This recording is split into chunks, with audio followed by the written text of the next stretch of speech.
వాస్తవానికి చంద్రబాబు నాయుడు గారు ఫెయిల్ అయిపోయాడు. ప్రజలు చెప్పాలి మాది మంచి ప్రభుత్వం అని, మంచి ప్రభుత్వం జరుగుతుంది, కొనసాగుతుందని. కానీ వాళ్ళు చెప్పుకునే అర్థం ఏంటంటే వాళ్ళు దాన్ని హైప్ క్రియేట్ చేస్తూ ఉన్నారు. వాస్తవానికి చంద్రబాబు నాయుడు గారు అబద్ధాలు చెప్పి ప్రజలను మోసం చేసి అధికారులకు వచ్చేటువంటి ఆయన ఏ హామీని అమలు పోకపోగా ఈరోజు ప్రజల్లో కనపడేటువంటి వ్యతిరేకత ఉంది. కాబట్టి ఆ వ్యతిరేకత సోషల్ మీడియా ప్లాట్ఫామ్ మీద ప్రజల మొత్తం కూడా గొంతెత్తి స్వచ్ఛందంగా మాడతారు. కాబట్టి మాట్లాడే అంశాలు లేవు. ఈ వరుసగా నిన్న మొన్న చూసుకుంటా ఉంటే అతను క్యాబినెట్ మీటింగ్లో కావచ్చు, అదేవిధంగా వివిధ హెచ్ఓడీలు కావచ్చు, ప్రిన్సిపల్ సెక్రటరీస్తో మీటింగ్లో కావచ్చు, మొత్తం చూసుకుంటా ఉంటే అతని యొక్క ఫెయిల్యూర్స్ బయటపడతా ఉన్నాయి. ర్యాంకులు ఇచ్చుకున్నాడు, ఆయనే 3 ర్యాంకులో ఉన్నాడు. తీరా ఉప ముఖ్యమంత్రి అటువంటి పవన్ కళ్యాణ్ 11 ర్యాంకులో ఉన్నాడు. అసలు పూర్తిగా ఫెయిల్ అయిపోయింది. వాళ్ళ విధానాలే చెబుతా ఉన్నాయి. ఈ 3-4 రోజుల నుంచి ఉన్నటువంటి ఈ ప్రతి విషయంలో, రెవెన్యూ విషయంలో సమస్యల మీద చేతులు ఎత్తేసారు.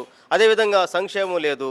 పూర్తిగా కార్పొరేట్ శక్తులకి కొమ్ము గాయటం తప్ప ఇచ్చుకో దోసుకో అనేటువంటిది దోసిపెట్టడం, దాంట్లో నుంచి వాటాలు తీసుకోవటం.